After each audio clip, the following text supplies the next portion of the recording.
Hello everyone. Welcome back to Mr. Darkvale.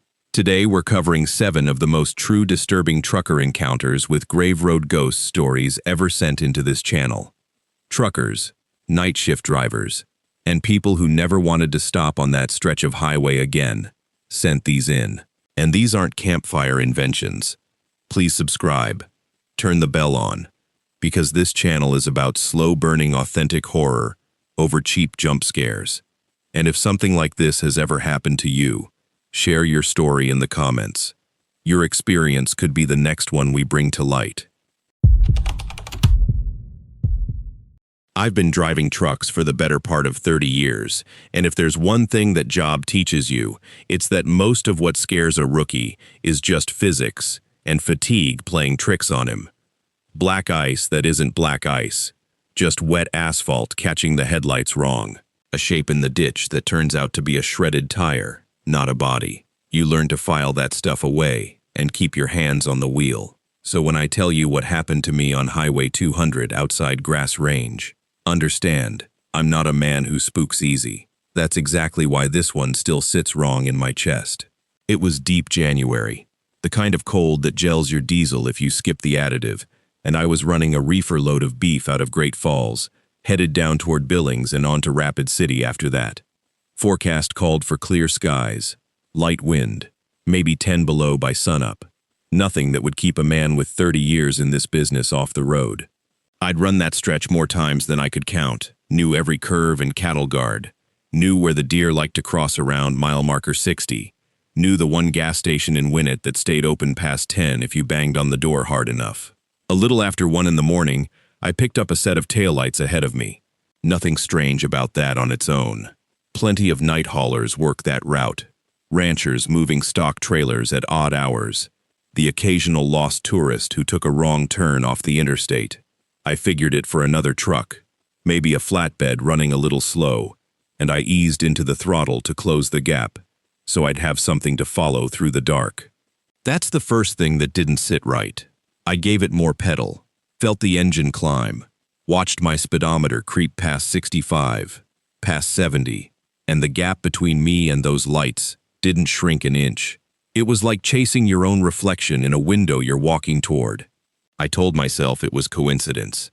2 rigs unconsciously matched up for a few miles, and I'd seen that happen before. So I tested it. I let off the throttle, eased down to 50, then 45. Checking my mirrors for headlights behind me. That might explain it. Some other vehicle slowing, for the same reason I was. Nothing back there but black road. And ahead, those taillights slowed right along with me, holding the exact same distance, like there was a steel bar bolted between my bumper and his tailgate. That's when the hair on my arm stood up, and I'll be honest, that almost never happens to me anymore. I reached for the CB, figured I'd raise him, ask if he had engine trouble, tell him I could see him fine, so he could quit worrying about it. Channel 19, dead air. I hailed him direct, gave my location, gave a mile marker. Nothing but the low hiss of an empty channel in open country. Scanning through looking for anybody at all, I caught pieces of chatter that made even less sense than the silence. 2 voices, maybe 3, calling out mile markers I didn't recognize. Numbers in the 200s. Referencing a junction I knew for a fact didn't exist anymore.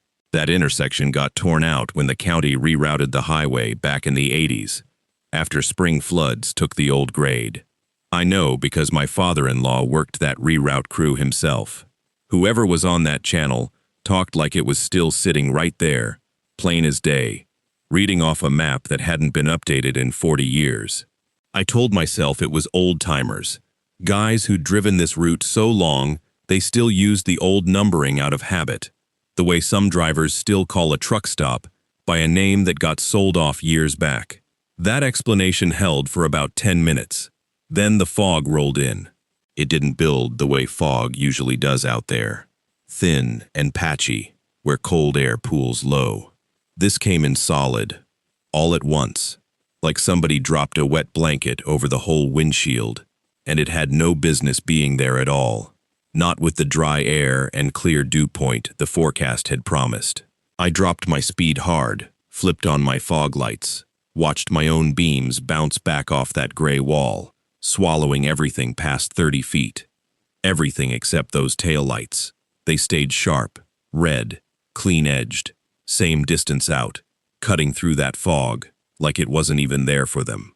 I had 1 bar on my phone, enough to get a call out, so I rang my buddy Ray, an old head who trained me back when I was green, retired now, runs a small cattle operation outside Roundup.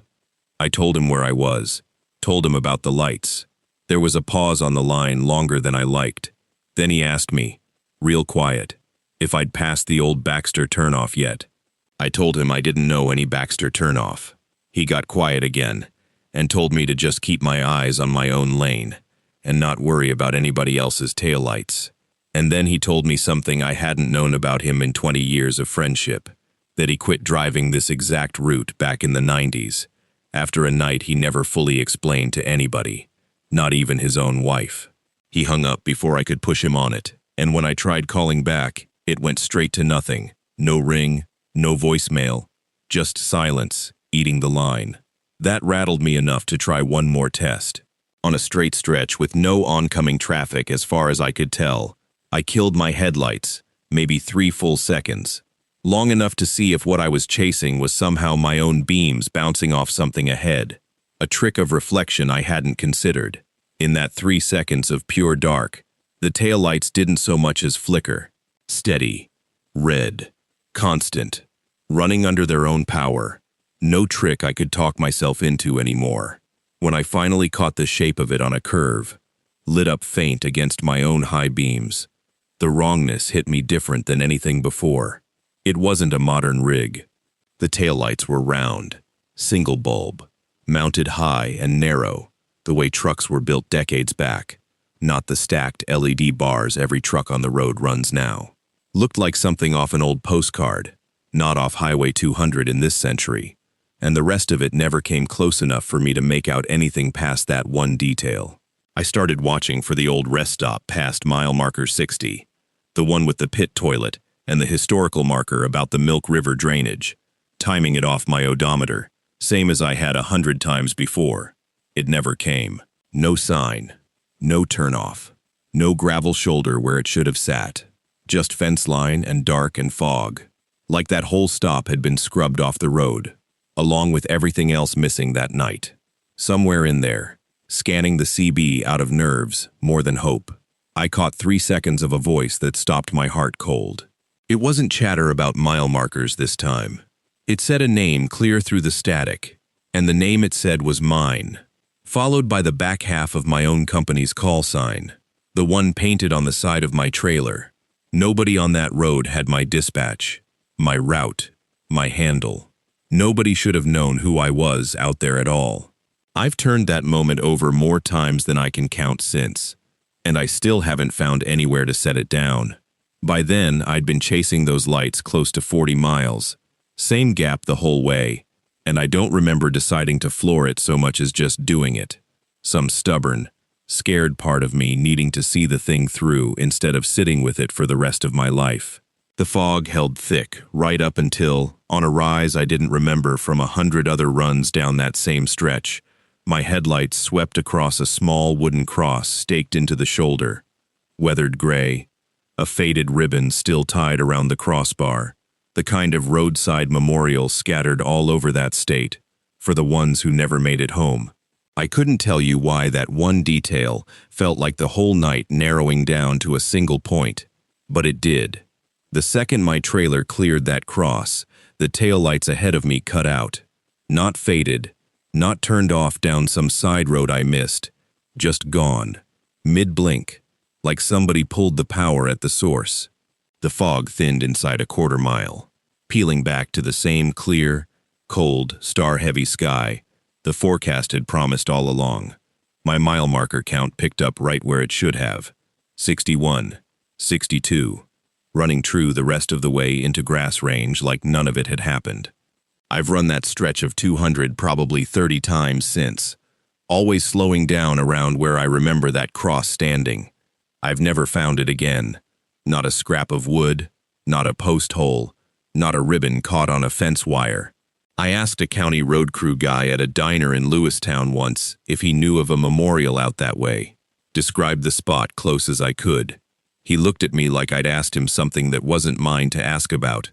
Said he didn't know of any marker out there, and changed the subject fast enough that I let it drop. I still make that run for work. I still watch my mirrors a little closer than I used to, especially past midnight, especially in winter. And some nights, when the CB goes quiet in that particular way, I catch myself listening for mile markers that shouldn't exist anymore, half hoping I never hear them, half certain that someday I will. I need to tell somebody about this, because I've been carrying it around in my chest for 3 weeks now, and it's not getting lighter, it's getting heavier, and I think if I don't say it out loud to somebody, anybody, I'm going to start believing I made the whole thing up. I didn't make it up. I know what I saw. I just don't know what it was. I've been driving solo for about 4 months. Before that, I rode with a trainer for 6 weeks. And before that, I was working a front desk job that paid nothing and led nowhere. So trucking felt like a way out. My trainer, a guy named Dale who'd been doing this for 20-some years, told me one thing that stuck with me. He said the interstates will bore you to death, but the back roads will show you things you can't unsee. I thought he meant deer carcasses and broke-down shacks. I didn't think he meant it literally. That night, I was hauling a reefer trailer full of produce, supposed to run straight down I-16 into South Georgia. Easy shot, mostly straight highway. Except there was a wreck that shut the interstate down for hours, a jackknifed tanker, and dispatch rerouted me onto this 2-lane cut-through, Route 19, through the pine country between Baxley and Hazelhurst. I'd never run it before. Dale had told me once, kind of offhand, that he avoided that stretch when he could. I didn't ask why. I wish I had. It was close to midnight, thick summer heat, even with the windows up and the AC running. The kind of humid, where the air feels like it's got weight to it. The road had no shoulder lighting, no reflectors half the time. Just my headlights cutting a tunnel through walls of pine trees, pressed right up against the asphalt, kudzu hanging off some of them like the trees were melting. I had the radio low, mostly just to have a voice in the cab. About 20 minutes in, my headlights caught something crouched on the right shoulder, low to the ground, knees up near its chest. The kind of shape you'd expect from somebody squatting down to tie a shoe, except there was no reason for a person to be squatting on the shoulder of a dead road at midnight. I told myself it was a trash bag, one of those big contractor bags that farm trucks lose off the back sometimes. I told myself that for about 4 seconds, which is how long it took me to pass it. In my mirror, it was gone. I figured it fell over, or the wind from my trailer knocked it flat. That's what I told myself. Maybe 2 miles later, same shape, same crouch, same posture, knees up, head down, like it was waiting for something. Except now, it was sitting closer to the center line than it had been before, like it had crossed half the shoulder to get there. That's the part that snagged in my brain and wouldn't let go. A trash bag doesn't relocate itself 2 miles up the road and inch toward the middle of the lane. I actually said out loud, to nobody, "That's not the same one." And then some other part of me, the part that wanted to keep driving and keep breathing normal, said, "Sure it is. There's probably a bunch of them out here. Farm trash. Don't be stupid." I wanted so bad to believe that part. I grabbed my CB, more out of habit than anything, just wanting a human voice that wasn't mine. I keyed up and asked if anybody was running 19 tonight. A voice came back almost right away. An older guy, handle of Pineywood, said he was about 6 miles ahead of me. Empty trailer, headed the same direction I'd come from. I told him what I'd seen. I tried to say it light, like it was a joke. Some little crouched shape on the shoulder that kept showing up closer to the road. He didn't laugh. There was a pause on his end, long enough that I thought I'd lost him. And then he said, real flat, real serious, "Don't slow down for it. Don't flash your brights at it. And whatever you do, don't stop on that stretch till you hit Baxley." I asked him why, what it was, and he started to answer. Started with, "There's been drivers who said," and that's exactly where the radio cut to static. Hard static, the kind that eats a signal whole. I keyed up again and again. Nothing. Just that hiss, like the road itself had reached up and pinched the wire. I checked my phone out of pure reflex. No bars. I knew there were dead zones out in that pine country. Dale had warned me about that too, but knowing it and living it are two different animals. I was alone on a dark road with no radio and no signal, and a man's warning cut off in the middle of the sentence that probably would have told me something I needed to know. I reached over to the door pocket for gum, something to do with my hands, and my fingers hit a spiral notebook wedged down in there, the kind of beat-up logbook some drivers keep loose notes in even though the company's supposed to run it all digital now. I flipped it open one-handed at a red light that wasn't there, just habit, and on one of the pages, in shaky ballpoint, somebody had written, "If you see it on 19, don't stop till Baxley. Don't look in the mirror. Keep the radio off." It was dated back in March, 4 months before I ever sat in that seat. I didn't know who'd driven this truck before me. Nobody at the yard had mentioned a name. I just knew somebody had sat exactly where I was sitting, seen exactly what I was seeing, and left me a note, like a message in a bottle. For a stretch after that, maybe 10 minutes, I didn't see it outside anymore. No shape on the shoulder. I actually let my shoulders drop a little, let myself breathe, told myself whatever it was behind me now. That relief lasted right up until I glanced at my side mirror to check my lane position and caught movement where there shouldn't have been any. Not outside the truck, inside the reflection. Low, tucked in behind my seat, right about where the sleeper curtain hung. A shape, crouched the same way, knees up, head down. I about put the trailer in the ditch. I wanted to pull over so bad my hands were shaking on the wheel, but I glanced at my fuel gauge and it was sitting under a quarter tank. I'd been planning to top off in Hazelhurst before the reroute sent me down 19 instead. And now there was nothing out here. No station, no light, nothing but pine trees for another 20-some miles, until the truck stop outside Baxley. Pulling onto a dark shoulder with no fuel to spare, and whatever that was sitting behind my seat, felt like the worst idea I'd ever had. So I kept my foot on the gas, and I kept my eyes forward, and I tried not to look at that mirror again. I couldn't help it, though. A minute later I looked, and it was still there. Same position. And this time, I did the thing you're not supposed to do. I twisted around in my seat and looked straight back into the sleeper with my own eyes. Not through glass, not through a reflection. There was nothing there. Empty bunk. Blanket balled up the way I'd left it that morning. Nothing crouched. Nothing breathing. I looked back at the mirror, and it was there again. Same spot. Like it only existed in the glass, and not in the actual air behind me. I told myself I was losing it. I'd been up since 4 that morning. Pre-trip inspection. Load out. Then the wreck. And the reroute had already added 2 extra hours onto a drive that should have had me in bed by 10. I know what sleep deprivation does to a person. Dale drilled that into me during training. Said fatigue makes people see things that aren't there, makes the white lines on the road start to wave, makes shadows turn into shapes. I grabbed onto that explanation with both hands, because it was the only one that let me keep driving without falling apart. Just tired eyes. Just a rookie who hadn't learned her limits yet. Then the air in the cab dropped cold. Not AC cold. I want to be clear about that, because my AC had been blowing warm for 2 days. I had a ticket in to get it looked at. I knew exactly what my AC felt like, and it wasn't this. This was a cold that came from behind me, from low near the floor by the sleeper, and it rolled up over the back of my neck and made the hair on my arms stand up. I couldn't explain that with tired eyes.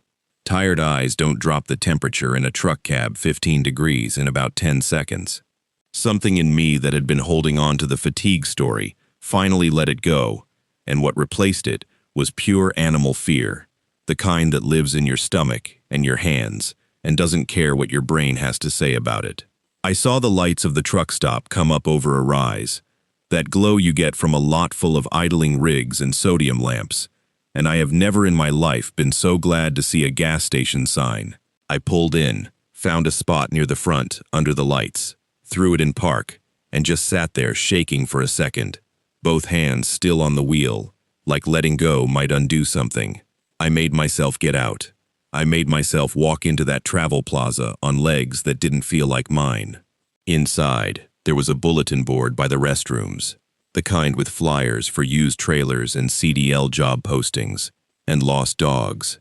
And pinned right in the middle of it was a driver missing flyer, laminated, going soft and yellow at the edges, like it had been up there a while. A man's face, 40s maybe, and a name under it. I stood there, staring at that name, because it matched the signature scrawled at the bottom of the note in my logbook, the one that said, "Don't look in the mirror. Last seen, driving a route through Toombs in Appling County, back in March." The same weeks the note was dated. Nobody at my yard had told me a thing about it. Maybe nobody at my yard knew, or maybe they just didn't want a scared rookie thinking too hard about which truck she'd been handed. I bought a coffee I didn't drink and stood outside by my truck for a long while, not ready to get back in, not sure what waiting outside was supposed to fix. Eventually, I made myself climb up into the cab, because I still had a delivery window and a job to keep and nowhere else to be at 1 in the morning. Before I started the engine, out of some habit I can't explain, I looked in my side mirror one more time, just to check the lot behind me before I pulled out. For one frame, one single frozen piece of a second, there was something sitting in my passenger seat. Not crouched this time, sitting upright, like it belonged there, head turned just slightly toward me. I blinked, the way you do when your eyes are tired and your brain wants to reset the picture. And when I opened them, the seat was empty. Same crumpled fast food bag on the floor. Same seatbelt hanging slack against the door. Nothing there. I checked twice more, 3 times, made myself look dead at that seat with my real eyes and not the mirror, and it stayed empty every time. I put the truck in gear and pulled back onto the highway toward my delivery, running the rest of that route with every light in the cab on, and the radio turned up loud enough to drown my own thoughts. I made it to the drop yard a little after 4 in the morning, unloaded, and sat in the cab afterward, not moving for almost 20 minutes. I never took Route 19 again. I requested every reroute dispatch would give me, told them I had a personal reason, didn't explain further, and they didn't push. I still don't know what that thing was, or what happened to the driver on that flyer, or why the note in my logbook felt like it was written by somebody who knew exactly what I'd be looking at 4 months later. What I do know is that when I got home that morning and finally climbed into my own bed and pulled off my jeans, there was a smear of mud, fresh and dark, pressed into the fabric of my passenger seat's headrest, right about where a head would rest if somebody were sitting there watching the road behind me. I still have that seat cover. I haven't been able to make myself wash it, and I haven't been able to make myself throw it away either. The woman at the runaway ramp finds you long before you find her, and I mean that the way it sounds. 15 years I've been driving these mountains, hauling everything from produce to steel coil, and in that time, I've built a reputation for being the driver other drivers call when something's gone sideways and they don't know who else to trust with it. I've pulled a rookie through a full brake failure on a 6% grade while he screamed into his CB mic. I've sat with a stranger's crushed pickup for 40 minutes because I refused to leave him alone until the medics came. People say I don't rattle. That's mostly true. But there's one run through West Virginia that still makes me check my mirrors twice before I take that road, and I want to tell it to you exactly the way it happened, without dressing it up, because dressing it up isn't what it needs. It was late September, the kind of evening where the light doesn't so much fade as get pulled out of the sky all at once, and I was hauling a reefer load down through the mountains on a 2-lane stretch that climbs Sassafras Mountain before it drops you hard toward the valley. There's a runaway truck ramp about 2/3 of the way down that grade, a long bed of loose gravel angled up into the tree line for drivers who lose their brakes and need somewhere to go besides the guardrail. I knew that ramp, not just from driving past it. My second year on the road, green as they come, I rode a brake fade halfway down that same grade with a full trailer behind me, and the only reason I'm telling you this story, instead of somebody telling a different one about me, is that ramp. I don't talk about that night much. It's the kind of thing you carry quiet, and I hadn't thought about it in years. until I saw the sign for the grade again that evening and felt my stomach drop a little. The way your body remembers things your mind has filed away. The engine brake was doing its work, that low mechanical growl echoing off the rock cuts on either side of me, and my headlights swept the gravel bed of the ramp as I came around the bend. That's when I saw her. A woman standing right at the edge where the gravel meets the tree line, one arm up, waving slow, like she wasn't in a hurry so much as she was certain I'd stop. And I did stop, because that's what you do. You don't leave somebody standing on the shoulder of a mountain road after dark.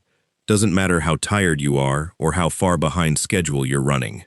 I eased the rig onto the gravel, hazards on, and climbed down. She was maybe 50 feet off, and as I got closer, something in me started tightening up before my brain had caught up to why. It was maybe 40 degrees out, with a fine drizzle starting, the kind of cold that gets into your knuckles, and she was standing there in a thin cotton dress, with no coat, no sweater, nothing. Her hair was damp against her shoulders. I remember thinking she must be freezing, and reaching back into the cab out of habit for the old flannel I keep behind the seat. When I asked if she was all right, if she needed me to call somebody, she didn't answer that. She looked at me, and there was something distant in the way she did it, like she was looking at me from further away than the few feet between us, and she asked if I'd seen her son. Just like that. "Have you seen my boy?" And the way she said it wasn't like a mother in a panic. It came out flat and smooth, worn down at the edges, the exact same shape of a sentence somebody says so many times it stops sounding like a question and starts sounding like a piece of a song. I told her I hadn't, asked her his name, asked where she'd last seen him, already reaching for my phone to call it in to the sheriff's office, because a missing kid on a mountain road at dusk is not something you sit on. And while I was doing that, standing there with the drizzle coming down, I noticed the cold wasn't touching her the way it should have. No breath fog. Every word that came out of my mouth hung in a little cloud in front of my face, and every word that came out of hers didn't. I noticed the readout on my dash, visible through my open door, had ticked down 4 degrees in about a minute, which doesn't happen. Not that fast. Not in September. I noticed that when she'd shifted her weight a second earlier, there'd been no sound of gravel underfoot. None of it hit me as one clean thought right then. It hit me as a itch at the back of my neck, the kind you get when your body knows something before you do. I looked down at my phone for maybe 3 seconds, dialing, and when I looked back up, she was gone. Not walking away, not ducking into the tree line. Gone. The way a candle's gone when you pinch it. No sound, no motion, nothing to explain it. I stood there on that gravel, with my phone still ringing against my ear, and the drizzle coming down harder now, and I have never in 15 years felt my chest go that tight, that fast. I got back in the cab. I finished the call, told the dispatcher on the non-emergency line I might have imagined a stranded pedestrian, hung up before they could ask me anything else, and drove the rest of that grade with both hands locked on the wheel, and my jaw so tight it ached. At the bottom of the mountain there's a diner, the Ridgeline, one of those places that's been feeding truckers and locals alike since before the interstate ever thought about routing traffic somewhere else. And I pulled in because I needed coffee, and I needed to be around people who weren't standing in the cold, not breathing fog. I must have looked bad walking in, because the waitress asked if I was all right before I'd even sat down. I told her I was fine, just tired, and ordered coffee, and I was working hard at convincing myself of exactly that when an old man at the end of the counter, wiry, maybe 70, a coffee mug that looked like it had been refilled 1,000 times sitting in front of him, spoke up without anybody asking him a thing. He said something about how that grade gets folks this time of year, how the fog rolls different once the leaves start turning.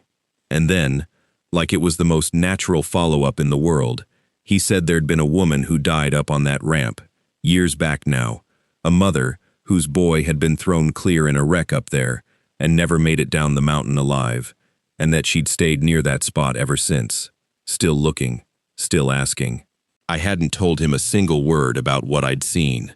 I asked him, carefully, when this happened, trying to keep my voice level, and he squinted at the calendar tacked up behind the register and said it was right around this time of year, if he remembered right, close enough to give me a chill that had nothing to do with the drizzle outside. I asked what she looked like, and he described a thin cotton dress, pale color, nothing on her shoulders against the cold, hair that never seemed to dry. I hadn't described her to him. I hadn't described anything. I didn't finish my coffee. I paid, walked back out to the truck with my hands shoved in my jacket pockets so nobody would see them shaking, and before I pulled back onto the road, I did something I don't usually bother with on a short haul like that. My company rig runs a dash cam, standard now for liability, and I pulled up the footage on my phone from the stop at the ramp, telling myself I'd see the whole thing plain as day and laugh at myself for getting spooked. The footage showed my rig pulling onto the gravel, hazards flashing.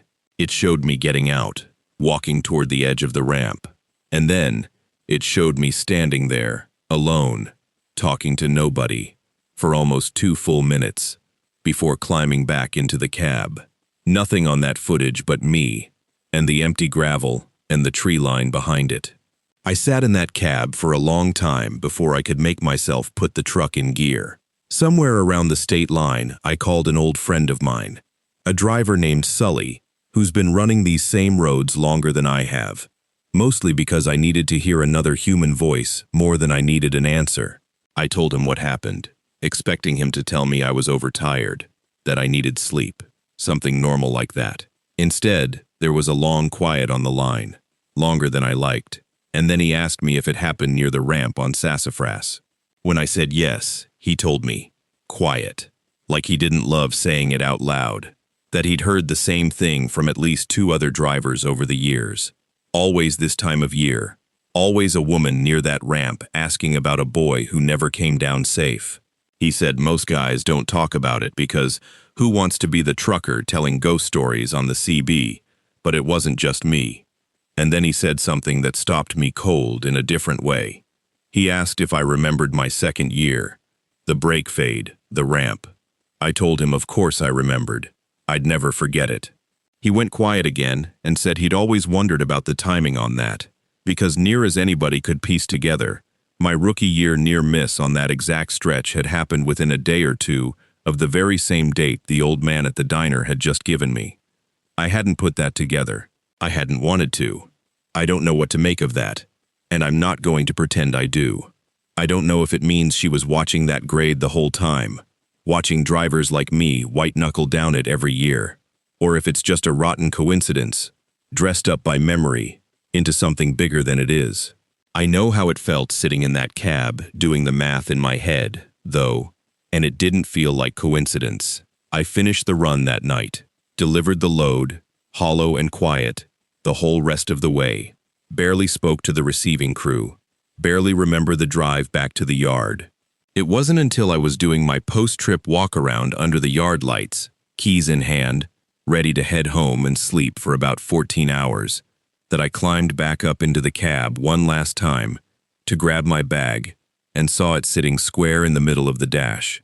A small toy, worn down smooth, the way toys get when they've been held and dropped and held again for years, the paint gone soft and pale in places from handling. It hadn't been there when I'd started that run. I know my cab. I know every inch of it, what belongs and what doesn't. And that toy did not belong. I didn't touch it. I still haven't. Not really. Not more than I had to when I finally moved it into the glove box and closed the door on it. I don't have an explanation for how it got there, and I've stopped looking for one, because some things you carry without needing to understand them, the same way I carried that rookie year brake fade quiet for 12 years before I ever said a word about it to anybody.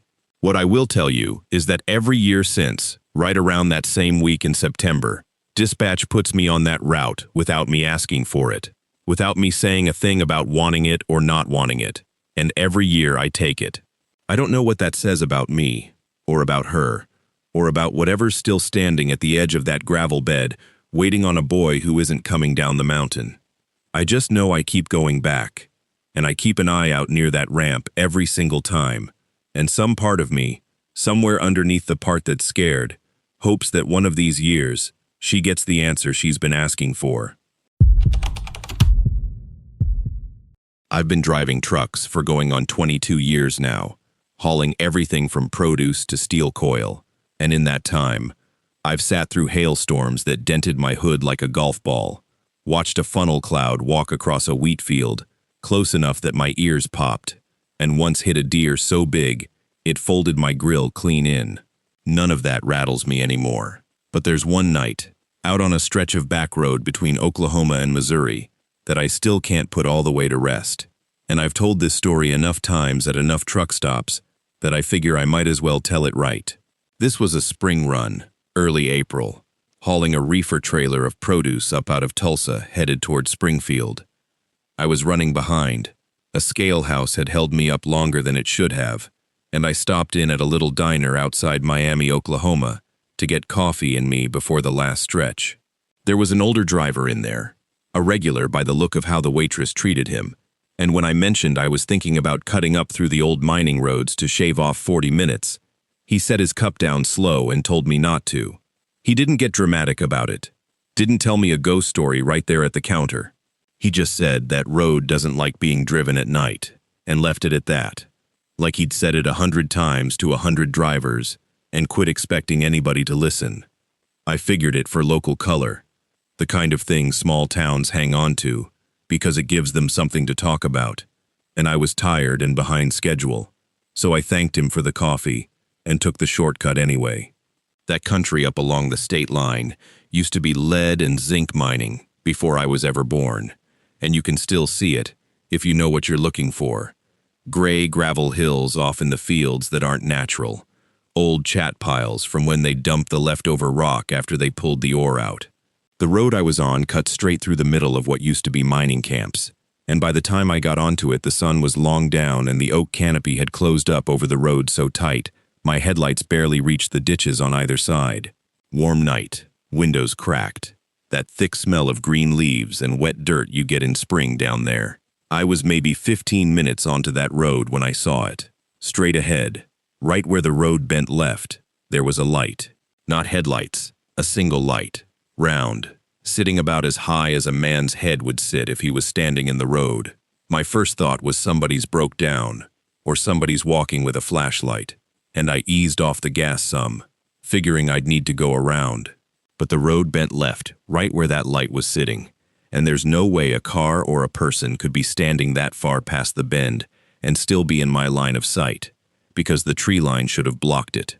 I actually slowed all the way down and leaned over my wheel, trying to make the geometry of it work, and it wouldn't work. That light was sitting in a spot my headlights had no business reaching. I did what any of us would do. I hit my brights, figuring if it was a car parked funny, the driver would flash back, or the light would jump like a reflection catching a different angle. Nothing like that happened. The light didn't react to my brights at all. Didn't flare. Didn't dim. Didn't shift a single inch. It just held there, steady, the way a flame holds when there's no wind on it, except softer than a flame, more like somebody had hung a bare bulb in the air with no wire. I'll admit right here, I got a little spooked, and I did what plenty of grown men would do and pretended I wasn't. I put my foot down and picked up speed, thinking I'd just drive on through whatever it was, or past it, or make it explain itself by getting close enough to see it clear. That light kept the exact same distance from me the whole time. I got up to near 50, on a road that had no business being run at 50. Trees whipping by, close enough to clip a mirror, and that light stayed exactly as far ahead as it had been when I first saw it, like it was tied to my front bumper, with an invisible rope the length of a football field. I let off the gas to see what it'd do, and the second my speed dropped, that light came in closer.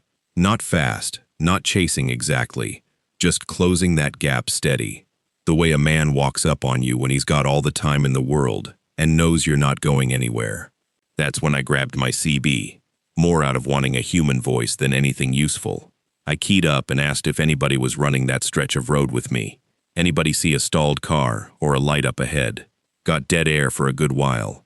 Long enough I figured the hills were eating my signal. Then it crackled, and a voice came through, broken up bad, mostly static, and the only part I caught clean was somebody saying, "Get off that road," before it cut to nothing and never came back, no matter how many times I keyed up after. Never got a call sign. Never got a location. Nothing. To this day, I don't know if that was another driver who genuinely saw what I was seeing, or just bad atmospherics playing tricks with somebody else's transmission from 40 miles off.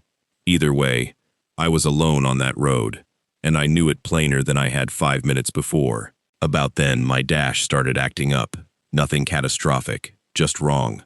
My AM radio, which I'd had off, popped on by itself with nothing but static rolling out of it. My fuel gauge needle drifted down and back up like it couldn't make its mind up what tank I had. The dome light flickered once, quick, like a moth had crossed in front of a bulb. I want to be fair to myself here and say a man's electrical system can go haywire on its own. Trucks are old, and wiring goes bad. I've had gremlins in gauges before that had nothing to do with anything strange. But it was the timing of it, every bit of that acting up, only when the light had closed in tight behind me, and settling back down calm the 2 or 3 times it drifted farther off, that made it hard to write off as coincidence. The strangest part, the part I still turn over more than any other, is that the light wasn't just sitting there glowing at me. It moved side to side some, slow, sweeping a little left and right, like a man standing in a doorway, looking up and down a street for somebody he expected to see, and hadn't yet. It'd swing toward the tree line, hold, swing back toward my windshield, and just sit there a second, like it was checking my face against something, then swing off again. I know how that sounds. I'm telling you what it looked like from where I was sitting, doing 60 in a truck that shouldn't have been doing 60 on a road like that, hands sweating on the wheel. Somewhere in there, my mind went back to a driver I ran with years before I was ever out on my own, a man named Dale who used to haul the same corridor and had told me once, half joking over a plate of eggs, about a mining foreman from back in the 20s named Warren Aldis, who, by Dale's telling, had been down in a shaft when a fire broke out in the timbering and cut off the only way up. Story went that Aldis got 3 of his crew out before the smoke took him, and he went back down a 4th time, looking for the 2 he hadn't found yet, and neither he nor those 2 men ever came back up. Dale said the old-timers used to claim that light was Aldis's carbide lamp, still out there working that ground looking for the last 2 men he owed. I hadn't thought about that story in years, and it came back to me whole, right there on that road, which is its own kind of strange, remembering a thing you didn't know you still had. Right about the time I was chewing on that memory, the road dropped into a low spot, one of those places where creeks run under during heavy rain, and I came around a bend too fast to have caught what was waiting there on my own. The light, which had been holding steady behind and to my left, suddenly swung out wide in front of me and hung dead center over the near lane, bright enough that I hit my brakes hard without thinking it through. I fishtailed some, came to a stop maybe 30 yards short of where a low-water crossing had washed clean out. Culvert collapsed, a good 6-foot drop where the roadbed used to be. No barrier, no sign, nothing to mark it in the dark. If I'd been running that bend at the speed I'd been running it, I'd have gone straight into that hole. I sat there a minute with my hands shaking on the wheel, and when I looked up, the light had drifted back off to its usual distance, like nothing had happened. I got out of the cab once my legs would hold me, walked up to the edge of that washout with my flashlight, and it was old damage, not fresh. Grass grown up through the broken chunks of asphalt, meaning that hole had been sitting there unmarked for longer than I like to think about, waiting on somebody who wasn't from around there and didn't know to expect it. I stood there long enough to get my breathing back under me, and when I turned to walk back to my truck, I noticed the light had drifted off the road entirely, sitting out in the trees where there wasn't any path or clearing that I could see. I walked the flashlight over that spot anyway, more out of needing to know than wanting to, and I found the remains of an old foundation half sunk into the leaf litter, square-cut stone, the kind they used for mine-building footings back before poured concrete was standard. No structure standing, just those stones, and a rusted length of rail iron half buried nearby, the kind they'd have used for ore cart tracks. That ground had been mined once, same as the story said, and nothing about that felt like coincidence anymore. I got back in my truck, Took the long way around that washout on foot-packed shoulder and didn't see the light again the rest of that drive. Made it into Missouri a rattled man. Delivered my load a day late and didn't much care about the fine for it. What got me, though, was 2 months later, running that same corridor for a different load. I stopped at a gas station outside a little town not far off that road and got to talking with an old man, filling up a beat-to-nothing pickup, and I asked him, careful, if he knew anything about lights out on the old mining roads. Expected him to either laugh me off or tell me the same ghost story I'd already half figured out myself. Instead, his face went flat and serious, and he asked me straight out if I'd seen it. And when I said I thought I had, he told me his grandfather worked that same mining ground back in the 20s, and that his family had never once called it a haunting. Said his grandfather always claimed the man who died down that shaft, a foreman, according to family telling, name of Aldous, never stopped trying to bring his crew up, and that some springs he shows himself, and some he doesn't, and he never shows himself twice to the same road, unless he's got a reason. I told the old man the name I'd heard, Warren Aldous, and watched him go quiet and just nod, like I'd confirmed something he already knew and didn't need confirmed. And here's the part that sat with me longest, the part I still haven't found a comfortable place to set down. My grandmother's maiden name, before she married my grandfather and moved the family into trucking 2 generations back, was Aldous, same spelling, same part of the country. I never met the man, never asked enough questions when the people who'd have known were still alive to ask, and I can't tell you for certain there's blood between us.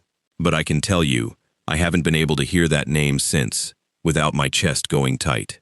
I've driven that stretch a handful of times since, always in daylight if I can help it, and I've asked around at every truck stop and diner within shouting distance of that county line.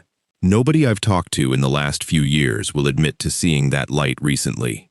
Plenty remember hearing about it. Plenty had a grandfather or an uncle with a story just like mine, but nobody current, nobody fresh. I don't know if that means it's finally worn itself out after all these years of looking, or if it just got tired of showing itself to strangers who don't stay long enough to matter. Either way, I take the highway now when I run that corridor, even though it costs me the 40 minutes. Some shortcuts aren't worth what they save you. 19 years on the road, and I never used to talk to myself. Not really. Maybe a mutter here and there, when some guy in a Camry cuts you off at a 4-way, but nothing you'd call a habit. That changed somewhere around day 4 of a haul I picked up out of Salt Lake, running dry goods west on Interstate 80 through the Nevada flats. The kind of stretch where you can watch your own headlights eat 40 miles of nothing and not pass another set of taillights the whole time. Sagebrush and the white line and your own breathing. That's it. That's the whole world out there after midnight. I was running graveyards to dodge the daytime heat on that trailer, which meant sleeping in truck stop lots with the sun cooking the windshield curtains, waking up around 3 in the afternoon feeling like somebody had taken a tire iron to the back of my skull. 5 days of that. You lose track of which day it is. You lose track of a lot of things when your body doesn't know if it's supposed to be awake or not, and the desert doesn't give you any landmarks to argue with it. The first thing I noticed, I almost didn't notice at all. I still keep a paper log clipped to my visor out of habit, even with the electronic logging device doing the official record. Just fuel stops, way station times, little notes to myself. Something from before all this got automated. Tuesday night, or what I was pretty sure was Tuesday night, I flipped it open at a rest area outside Wells and found an entry for a fuel stop in Winnemucca that I didn't remember making. It was my handwriting, but loose, like I'd written it half asleep, dragging the pen instead of gripping it. The timestamp put it 2 hours earlier than I thought I'd even left Lovelock. I told myself I'd done the stop and just didn't remember doing it, because that happens. Highway hypnosis. Every driver who's put in real miles has lost a stretch of road to it. You come back to yourself 30 miles down the line, with no memory of the 30 miles behind you. I wrote it off. I had to. There wasn't another explanation sitting there waiting for me yet. Somewhere past 2 in the morning that same night, out in the flattest, blackest part of the run, where the mountains pull back and there's nothing but the road and the stars. I heard breathing behind me. Not the vents. I know what my vents sound like. I know the rattle in the fan housing. I know the particular whine the APU makes when it cycles. This was slower than that, and it had a weight to it, the kind of sound a person makes when they're trying not to be heard breathing. I checked my mirror. Sleeper curtain was pulled the way I always leave it. Nothing moving behind the fabric. I told myself it was wind working through the gap, where the curtain doesn't quite seal, because that gap whistles sometimes, when a crosswind catches the trailer just right. I turned the radio up and kept driving, and I did not look in that mirror again for a long time. 2 nights after that, I woke up in a rest area outside Elko, with a cramp in my neck, and my hand already reaching for the seatbelt buckle, before I even understood why my hand was moving. The passenger seatbelt was fastened. Not mine. I was in the sleeper. I always sleep in the sleeper. The passenger seat up front, buckled across an empty seat, the way you'd buckle it if you were bracing for a stop, and then just never got back up. And the blanket in the sleeper berth, the one I keep folded at the foot of the mattress, was pulled up and tucked under like somebody had been lying there and had straightened it after themselves out of habit. I stood in that parking lot in the cold at 5 in the morning, and I could not make myself believe I'd done either of those things, and I could not make myself believe I hadn't. That was when I remembered the dash cam. Company mandates one. Forward and inward facing both. Mostly for liability. Mostly footage nobody ever looks at unless there's a claim. I plugged the card into my phone, right there in the lot, scrubbed back through the missing stretch from that Winnemucca gap, and I watched myself talking. Full conversation, hands moving, head turning toward the passenger seat, and nodding, like I was taking in an answer, mouth working through sentences I could not read off my own lips, no matter how many times I ran it back. The cab mic on that unit had gone bad weeks earlier. Some corrosion in the connector I kept meaning to get looked at, so there was no audio, just me, animated, present, having what looked for all the world like a normal conversation, with a seat that had nothing in it but a rolled-up high-vis vest. I didn't say a word about it for 2 more days. Then I pulled into a truck stop outside Elko and sat across a booth from a driver named Cordell I'd known since orientation, a guy who'd run this same corridor for longer than I had, and I told him, "Careful," half joking, "the way you test whether a thing is going to make you sound crazy before you commit to saying the whole thing out loud." He didn't laugh. He set his coffee down and got quiet in a way that told me more than anything he said after. He told me he'd heard some version of this from 3 or 4 guys over the years, always running solo, always graveyards, always strung out past the point they should have pulled over, and slept it off. Nobody called it anything. Nobody had a name for it. It was just something that happened to people who ran that flat stretch alone, tired, for too many nights running. Like your mind builds somebody to keep you company, because the alternative is nobody at all. And nobody at 2 in the morning on that road starts to feel like something with weight to it. That should have scared me straight into requesting a co-driver. Instead, it made me start paying attention, which in hindsight was its own kind of mistake, because attention is what let me see the pattern. Every anomaly, the missing log entry, the breathing, the seatbelt, had happened in the same 15-mile window, always between 2 and 4 in the morning, always somewhere around mile marker 247. Not random, not spread across the whole route the way exhaustion should scatter itself. Localized, like it belonged to that stretch of road specifically, and not to me. At a stop in Wells, I finally looked it up on my phone, half expecting nothing. The way you look something up mostly to prove to yourself there's nothing there. There was a highway patrol report from 11 years back, a rollover at almost that exact marker, a solo driver, night shift, found off the shoulder after his rig had drifted at speed, with no skid marks logged, no evidence he'd ever touched the brakes. The report didn't speculate. It didn't have to. I sat in that parking lot with my coffee going cold and told myself 100 people have probably died on that stretch over the years. That's what happens on a road that long. And finding one report didn't mean anything, was reaching for me specifically. I believed about half of what I was telling myself. It was back in the truck, 3 nights later, digging through a storage cubby under the bunk that I'd never bothered to clean out, because I'd only had this particular tractor about 3 months. Picked it up after the fleet reassigned it. No idea why. Dispatch doesn't explain equipment changes, they just hand you the keys. That I found a photograph taped to the inside of the panel. A kid, maybe 6 or 7, missing a front tooth, grinning at whoever was holding the camera. Not my kid. Not anybody I recognized. Somebody had put it there to look at every night before they slept, the way you do. And then the truck had changed hands, and the photo had stayed behind. Forgotten, or maybe not forgotten at all. That shifted something in my head. I'd been thinking about the road. I hadn't once thought about the truck. I called the shop the next afternoon and asked, casual as I could make it, who'd run this unit before me. The woman who does dispatch scheduling went quiet on the line in almost the same way Cordell had at that diner booth. She said the previous driver had left the company suddenly, personal reasons, and that she wasn't really supposed to discuss another driver's file. I asked if he'd quit or been let go. She said she really couldn't say, in a tone that told me she absolutely could, and just wasn't going to. That night, I did something I probably shouldn't have. The company portal lets any driver pull the GPS and ELD history on a unit number, mostly so you can check your own hours if there's a dispute. I pulled the history on my tractor, going back to the night of the Winnemucca Gap, and the log showed movement, actual recorded mileage, actual GPS pings tracking west along 80, during the exact hours I was parked, and certain I'd been asleep in that Wells rest area with my phone alarm still set for 6. Either the tracker was malfunctioning, or something with wheels had moved that truck while I was lying in the back of it with my eyes closed, and I did not have a version of that sentence that made me feel any better, no matter which half of it I chose to believe. I stopped sleeping right after that, in the literal sense, not the poetic one.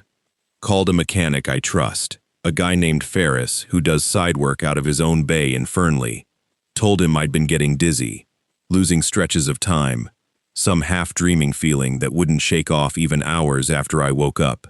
He put the truck up on the lift, and about 20 minutes in, he came out from under the sleeper compartment holding a section of the bunk heater's exhaust line, cracked clean through where it ran close to the cab wall. Told me flat out that a leak like that, feeding exhaust into a sealed sleeper berth over a period of nights, could absolutely produce exactly what I'd been describing. The disorientation, the missing time, even hallucinations vivid enough to feel like memory. It was the kind of explanation that should have fixed everything in me on the spot, because it was real and documented, and it made sense of the breathing and the lost hours, and maybe even the conversations I couldn't remember having. It did not make sense of the seatbelt. It did not make sense of a truck logging highway miles while I was parked with the engine off. It did not make sense of a photograph belonging to a driver who left this job suddenly enough that nobody wanted to tell me why. Ferris fixed the leak. I want to be clear about that, because it matters. There was a real mechanical problem, and it's gone now. And by every reasonable measure, I should be able to close this out as a story about carbon monoxide and bad sleep, and a mind that filled in gaps with something to keep it company. I've told myself that version more times than I can count. Some nights, I even believe it all the way through till morning. But I called dispatch the week after and told them I wasn't running that corridor overnight again. Not that stretch past Winnemucca. Not on graveyards. Not for any rate they wanted to offer me. They asked why. I told them personal reasons. The same 3 words that dispatcher had given me. And I let the silence sit there the same way she had, because I understood by then exactly what she'd been protecting herself from saying, and I wasn't going to hand anybody else an easier way to laugh it off than I'd had. 6 months later, a kid I'd trained 2 years back, name of Petrocelli, young enough to still think trucking was an adventure, texted me out of nowhere, asking if I remembered which unit number I used to run before I moved to the Reno lane, because he'd gotten assigned my old tractor, and he wanted to know, his words, if I'd ever figured out who kept leaving the passenger seatbelt buckled overnight. I stared at that message for a long time before I answered him. I still haven't told him about the photograph. I've been driving trucks for 31 years now. And in all that time, I've trusted exactly two things without question: my brakes and my radio. You learn to listen to that radio the way you'd listen to a buddy standing next to you in the cab, because on the plains at night, in a bad storm, that's about all you've got. No cell signal out there half the time, no street lights, just you, the white coming sideways across your windshield, and Channel 19 humming with whatever voices happen to be running the same stretch of dark as you. This happened back when everybody still worked that channel for real, before half the drivers switched over to staring at phones mounted on their dashes. I was hauling a reefer load west on 80, cutting through the Nebraska Panhandle, somewhere past North Platte, where the land goes so flat and so empty, you can watch a storm build for 40 miles before it ever reaches you. That night, it reached me fast. The forecast had called for snow showers. What I got was a full-ground blizzard, the kind where the flakes stop falling and start flying sideways, and the road under you disappears into the same white as the sky. I had my speed down, hazards on, both hands tight on the wheel, doing that thing where you're driving as much by feel as by sight. The radio was quiet, except for the usual chatter. Somebody complaining about the chicken coop being open outside Ogallala. Somebody else asking if anybody had eyes on the Wyoming line. Then a voice cut through, low and staticky, like it was coming from somewhere further off than the others. "Breaker 19, it said. "Eastbound. Watch your ice past the Roscoe overpass." Black stretch, starting about a quarter-mile out, runs maybe 200 yards. There's a jackknifed rig already down in the median past that. Drivers out and waving a flare. Don't you dare touch your brakes till you're clear of it. I eased off the pedal before I'd even fully processed what I'd heard. And it was right. Dead right. The overpass came up. The road went glass smooth under my tires. I felt the trailer start to drift, and corrected soft and slow the way you're supposed to. And there, just like the voice said, was a rig folded up in the median, with its hazards blinking through the snow, and a man standing off the shoulder swinging a flare over his head. I rolled past clean. My hands were shaking on the wheel after. Not from the ice, but from how exact that warning had been. Not, "Watch for ice ahead." Not, "Heads up, wreck somewhere out there." A quarter-mile out, 200 yards long, a man with a flare, like whoever said it had already driven that stretch once already that night and was calling it back to me from memory. I keyed the mic and thanked whoever it was, and asked for a handle, because that's just what you do. You want to know who you owe. There was a pause, longer than felt natural, long enough I figured the signal had dropped. Then it came back, flat and quiet. "This is Cottonwood," it said, and that was it. No "you're welcome," no "drive safe." None of the usual back and forth you get on that channel. Just silence, after, like a door had shut, somewhere down the line. I tried hailing again a couple times over the next 20 minutes, just to talk to him, to ask how he knew the wreck was there, before I could have seen it myself. Nothing came back. The channel just ran its usual noise, like Cottonwood had never been on it at all. I didn't think much more about it that night, not with a load to deliver and a storm to get through. But 2 days later, I was sitting in a booth at the Husker Travel Plaza outside Sydney, eating eggs across from a couple of drivers I knew from the yard, and I mentioned it, mostly as a good story, the kind you tell to pass the time. Said some fellow running under the handle, "Cottonwood had saved my hide near the Roscoe overpass." Called the ice and the wreck almost to the yard. One of the older guys at the table, a heavy-set man named Earl, who'd been driving that corridor since before I had a license, set his coffee down slow and didn't pick it back up. He asked me to say the handle again. I did.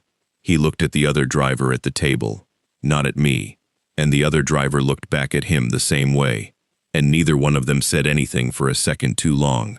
Then Earl told me that handle belonged to a man named Ray Voss, who'd driven that same route for a regional outfit out of North Platte for the better part of 20 years, and who died on that exact stretch of highway, in a whiteout, almost 11 years back to the week. I laughed it off at first, the way you do when something doesn't sit right and you want it to go away. Figured somebody was running the old handle as a joke, or maybe just picked it up fresh not knowing the history. But it stuck with me enough that on my next layover, I drove into North Platte and spent an afternoon in the public library, going through old newspaper archives on their microfiche machine, because I wanted a name and a date I could hold on to. Something solid. I found it. A short article, maybe 4 inches of column space, from a January 11 years earlier. Raymond Voss, 44, of North Platte, killed when his rig went off the roadway in whiteout conditions near the Roscoe Overpass.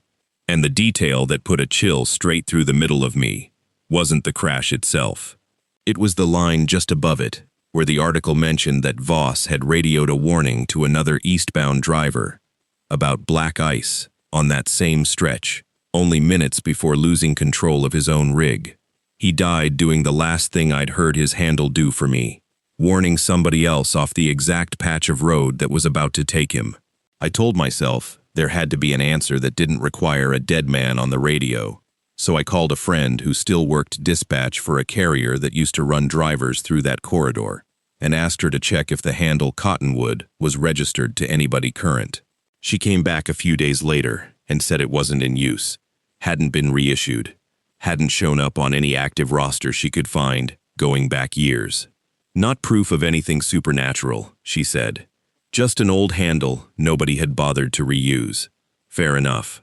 But it didn't sit any easier. Over the rest of that storm season, I found myself listening different on that stretch of 80. Not scared exactly, just paying closer attention. The way you would if you thought somebody might be trying to get your attention. In good weather, clear roads, nothing. Not a whisper of that handle. It was only on the nights the storm matched what I remembered from that first crossing, the ground blizzard, the black ice building on an overpass, that I'd catch myself half expecting to hear it again. I never did. Not that whole season.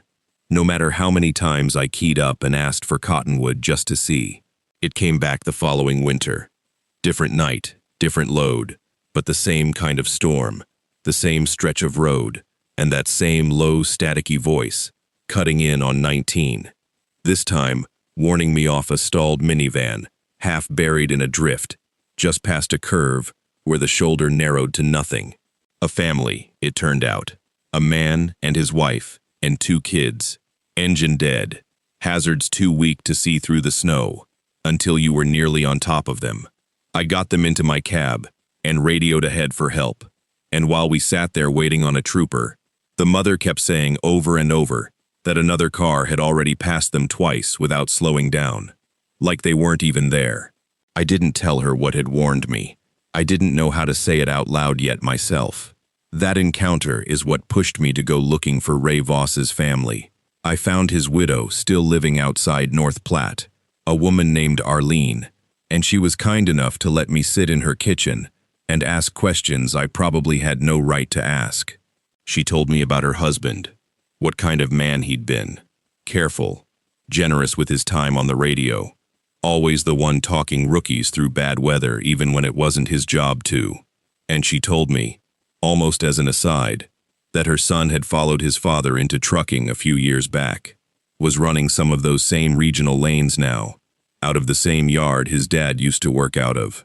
She said it with a kind of pride that had worry folded up inside it, the way a mother's voice does when she's talking about a kid doing something she wishes he wouldn't. It was around that same time I started hearing, in pieces, from other drivers who'd worked those planes for decades, that I wasn't the only one who'd had something like this happen. Nobody told these stories loud or often. You'd catch a piece of one at 2 in the morning at a truck stop counter, an old-timer mentioning a voice that talked him off a bridge with black ice on it back in the 80s, or another one who swore a handle he didn't recognize had warned him about a deer herd crossing in zero visibility. Nobody wanted to make a thing of it. It was just something that lived quietly under the surface of that corridor, passed around in half sentences between people who trusted each other enough not to ask follow-up questions. I'll admit the next storm season, I got a little too locked in on it. Every time I hit that stretch of 80 in bad weather, I was keying up, hailing Cottonwood, half hoping, half needing to hear that voice again. And my dispatcher started noticing I was running behind on check-ins, distracted in a way that wasn't like me. Came close to drifting onto the shoulder myself one night, because I had one ear on the radio, waiting for a voice, instead of both eyes on the road, which is about the stupidest thing a 30-year driver can do, and I knew it even as it was happening. I backed off after that, told myself whatever this was, it wasn't something I could summon, and chasing it was going to get me killed a lot faster than any patch of ice would. Then came the anniversary run. Same week, same kind of storm, same stretch past the Roscoe overpass, almost to the hour of that very first night years before. I had myself braced for it without even meaning to, hands steady, waiting on that static to cut through the noise, the way it always had, right when I needed it most. It didn't come. Not that night. I ran that ice with nothing but my own eyes and my own hands. No warning, no voice, nothing but wind and white, and the sound of my own breathing in the cab. And a half-mile past where I'd once seen that jackknifed rig with a man waving a flare, I came up on another one, lights barely visible through the snow, folded across both lanes, no flare, nobody standing outside it. I got stopped in time, just barely, close enough that I sat there afterward with my hands shaking harder than they had the first time. It was 2 days later, back at the Husker, that I heard who'd been driving that rig. Arlene's boy, Ray Voss's son, running the same lanes his father used to run, in the same kind of storm that had taken his dad, on the same stretch of road, and this time the radio had nothing to say. I don't have a clean way to explain what that means, and I've stopped trying. Maybe there was never anything on that channel, except an old handle somebody kept alive as a joke, and 2 bad storms just happened to fall the way they fell. But I think about it every winter now. Every time the sky out there starts turning that flat gray, that means a ground blizzard's coming. I still run that stretch of 80. I still turn the radio to 19 out of habit as much as need. And some nights, when the ice starts building, and the wind starts pushing me sideways in my lane, I catch myself hoping to hear that static come through one more time, and hating myself a little for how bad I want it. Because I've come to believe the silence was never nothing. I think it was the loudest warning that road ever gave me, and I just didn't know how to listen for it until it was too late for somebody else.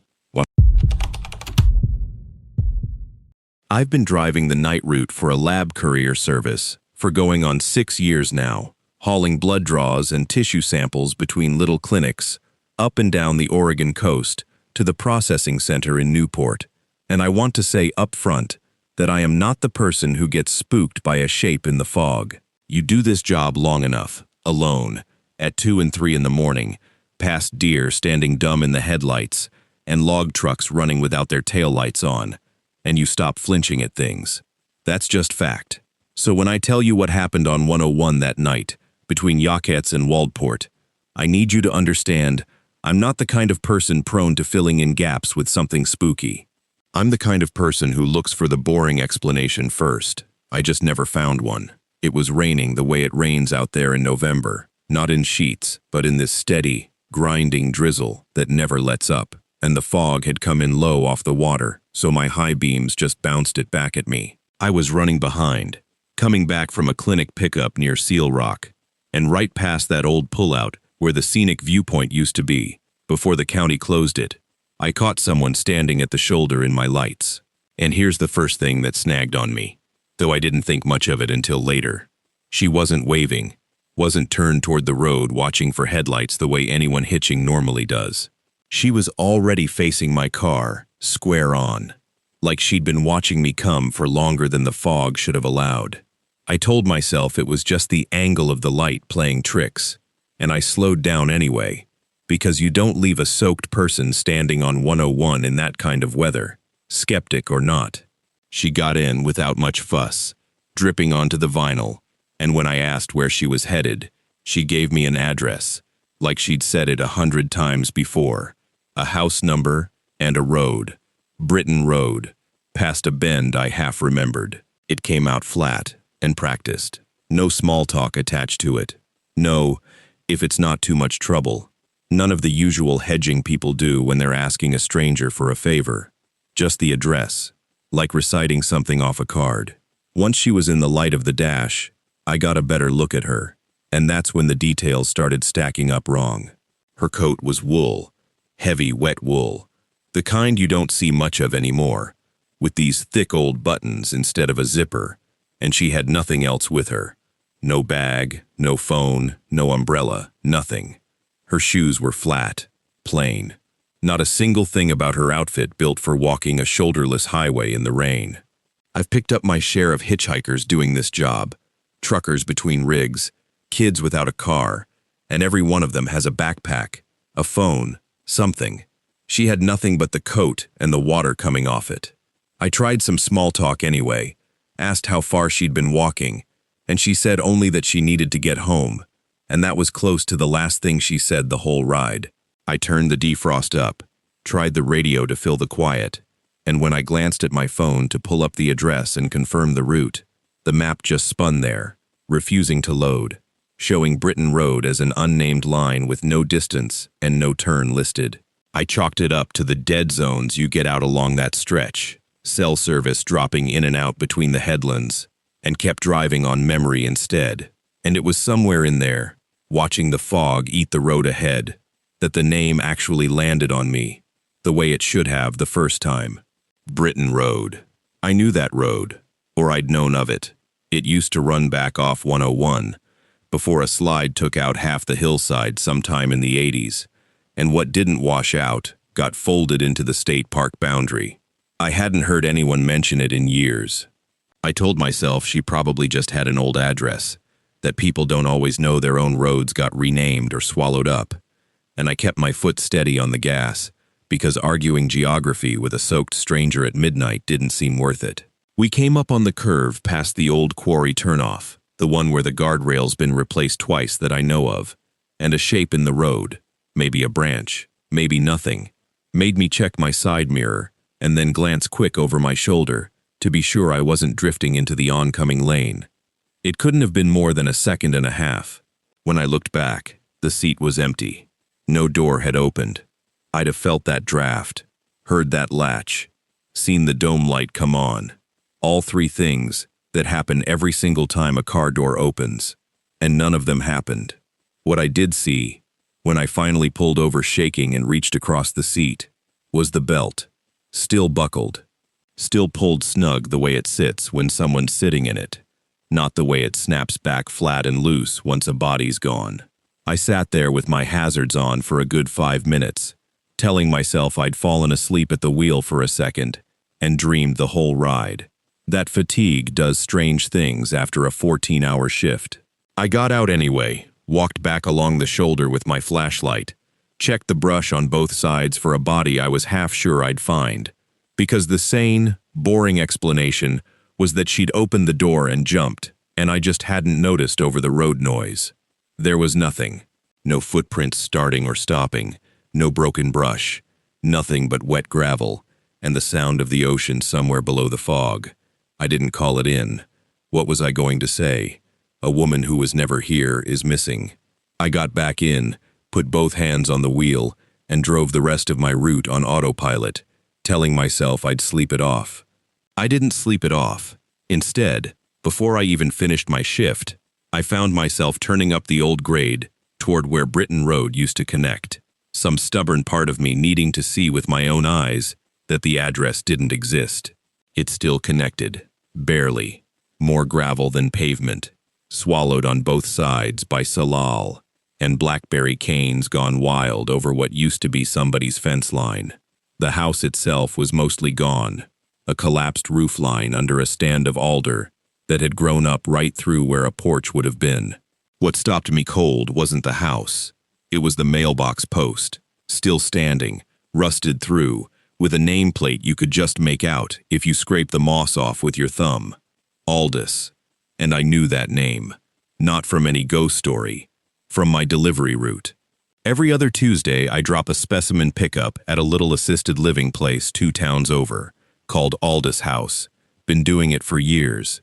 Never once thought about where the name came from.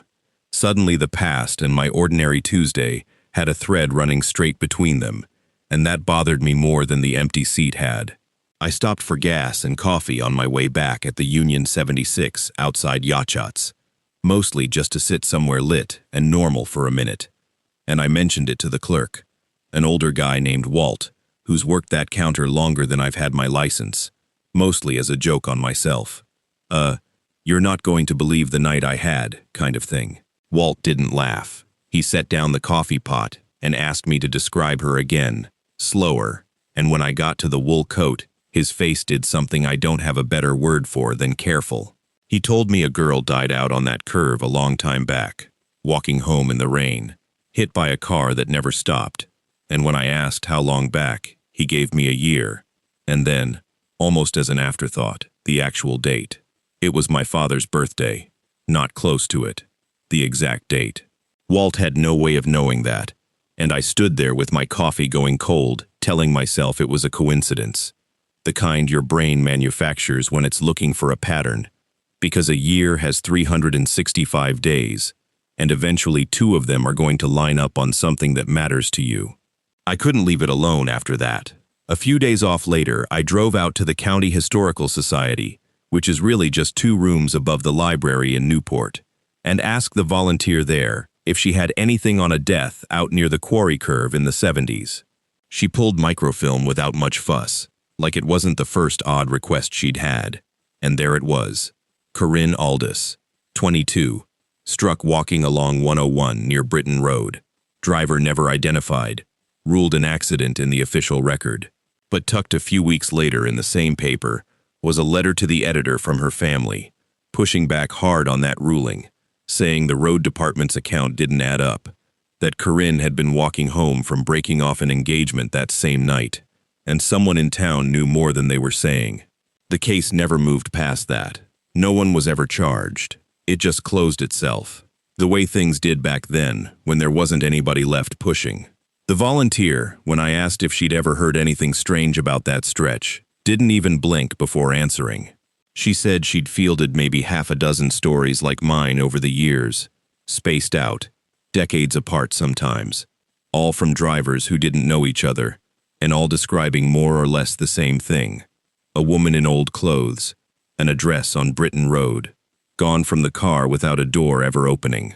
She said the detail that always stuck with her wasn't the vanishing. It was what came after.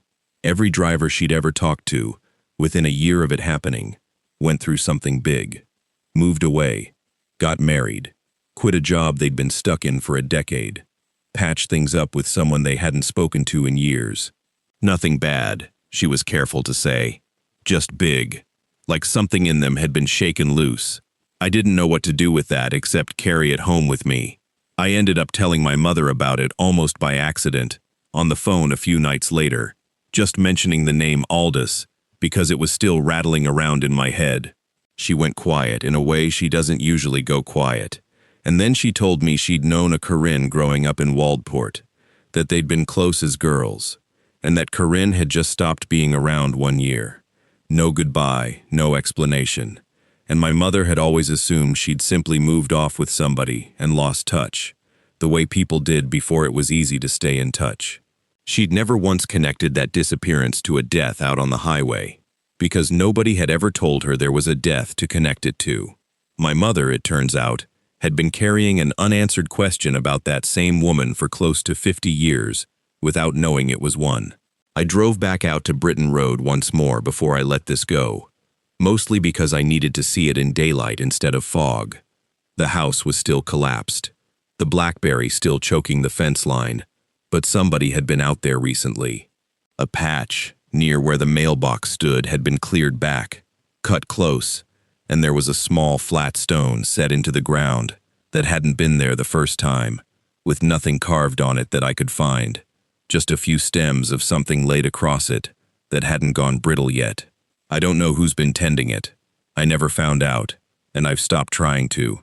What I can tell you is that when I got back in the cab that last time, the passenger seat was still damp, the way it gets after someone's ridden a good while in wet clothes, and there was a shape pressed into the fabric, faint but there, like somebody had sat in that same spot long enough to leave themselves behind in it. I ran my hand over it before I could stop myself. It didn't dry any faster than the rest of the seat should have. I never picked up another hitchhiker on that stretch of 101 again. Not because I was afraid to, but because I never had the chance. Nobody's stood out there since. Not once. Not in 6 more years of driving that road at night. I still take it though. Every shift. I've just never found a good reason to go a different way.